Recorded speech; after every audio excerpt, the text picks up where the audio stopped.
যে খবরের দিকে এই মুহূর্তে নজর রাখবো, শিলিগুড়ির মেয়র পদে ইস্তফা গৌতম দেবের। মেয়র পদ ছাড়লেন গৌতম দেব তিনি ইস্তফা দিয়েছেন। শিলিগুড়ির মেয়র পদ থেকে ইস্তফা গৌতম দেবের। ইতিমধ্যে আমরা জানি যে একাধিক পুরসভা তা কার্যত সেখানকার মেয়ররা ইস্তফা দিচ্ছেন এবং চৌঠা মে যে ভোটের ফল ঘোষণা তারপরেই।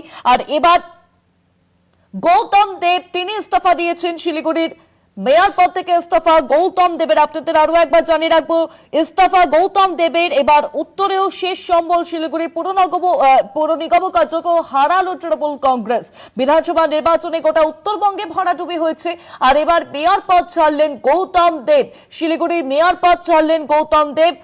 আপনাদের জানিয়ে রাখবো, মেয়র পদ থেকে ইস্তফা দিয়েছেন গৌতম দেব। ইতিমধ্যেই যে ছবি আমরা দেখতে পাচ্ছি যে চৌঠা মে রাজ্য বিজেপি ক্ষমতায় আসার পর একাধিক পুরসভা কার্যত দখলমুক্ত হচ্ছে এবং একাধিক পুরসভার মেয়ররা তারা ইস্তফা দিচ্ছেন। আর এবার শিলিগুড়ির মেয়র পদে ইস্তফা গৌতম দেবের। আপনাদের আরো একবার জানিয়ে রাখবো, শিলিগুড়ির মেয়র পদ থেকে ইস্তফা দিয়েছেন গৌতম দেব। মেয়র পদ ছাড়লেন গৌতম দেব। অর্থাৎ কার্যত আমরা দেখেছিলাম যে শিলিগুড়ির মেয়র পদে তিনি বহাল ছিলেন এবং সেক্ষেত্রে একটা প্রশ্ন উঠছিল তিনি ইস্তফা দেবেন কি দেবেন না। তবে অবশেষে দলের যে ভাবগতিক বা দল যেভাবে এগোচ্ছে, দলের বাকি মেয়ররা যে পদ নিয়েছেন, সেই একই বিষয়কে সামনে রেখে শিলিগুড়ির মেয়র পদে ইস্তফা গৌতম দেবের। এবার উত্তরের শেষ সম্বল শিলিগুড়ি পুর নিগম কার্যত হারালো তৃণমূল কংগ্রেস।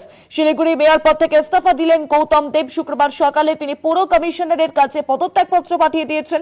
বুধবার গৌতম দেবকে তৃণমূলের দার্জিলিং জেলা কমিটির চেয়ারম্যান পদে নিয়োগ করা হয় দলের তরফে। তৃণমূল নেত্রী মমতা বন্দ্যোপাধ্যায় তিনি তাকে নিয়োগ করেন। কিন্তু পরবর্তী ক্ষেত্রে যে ছবি সামনে আসছে, শুক্রবার দিনই সকালে অর্থাৎ আজ সকালে মেয়র পদ থেকে ইস্তফা গৌতম দেবের। আপনাদের আরো একবার জানিয়ে রাখবো,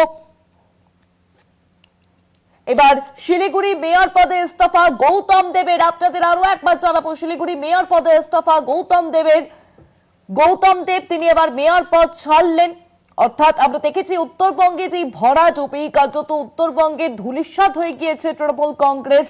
আর এবার শিলিগুড়ির মেয়র পদে তিনি বহাল ছিলেন, সেই মেয়র পুরসভাও কার্যত হাতছাড়া তৃণমূল কংগ্রেসের। শিলিগুড়ি মেয়র পদ থেকে ইস্তফা গৌতম দেবের। শিলিগুড়ি মেয়র পদে ইস্তফা গৌতম দেবের। আপনাদের জানিয়ে রাখবো, বিধানসভা নির্বাচনে গোটা উত্তরবঙ্গে যে ভরাডুবি হয়েছে, সেই ভরাডুবির দিকে নজর রেখে আমরা দেখেছি যে ইতিমধ্যেই একেবারে যে পরিস্থিতি তৈরি হয়েছে, তৃণমূল কংগ্রেস ধরাশয়ী। তৃণমূল কংগ্রেস কার্যত কোনোভাবেই তাদের অস্তিত্ব নিয়ে প্রশ্ন উঠছে। আর এবার শিলিগুড়ির মেয়র পদ থেকে ইস্তফা গৌতম দেবের। জানাবেন এই বিষয়ে বিস্তারিত ফোন লাইনের সঙ্গে রয়েছেন প্রতিনিধি স্বর্ণভ রায়। স্বর্ণভ, ঠিক কি কারণে ইস্তফা দিলেন গৌতম দেব, কি জানা যাচ্ছে? দেখো, আমি তোমাকে জানিয়ে রাখি, গতকাল বিকেল থেকে হচ্ছে MMIC তে অনেকক্ষণ ধরে বিকেল পর্যন্ত মিটিং চলার পর তিনি গতকাল সন্ধ্যে 6:30 7টা নাগাদ তিনি ওখান থেকে শিলিগুড়ি মিউনিসিপ্যাল কর্পোরেশন থেকে মাথা ঝুঁকিয়ে বেরিয়ে যান। এখনো পর্যন্ত কি মূল কারণে তিনি এখনো পর্যন্ত রেজিগনেশন দিয়েছেন এখনো পর্যন্ত কিন্তু ক্লিয়ার হয়নি। ধন্যবাদ তোমায় স্বর্ণভ। ফোন লাইনের সঙ্গে ছিলেন প্রতিনিধি স্বর্ণভ রায়।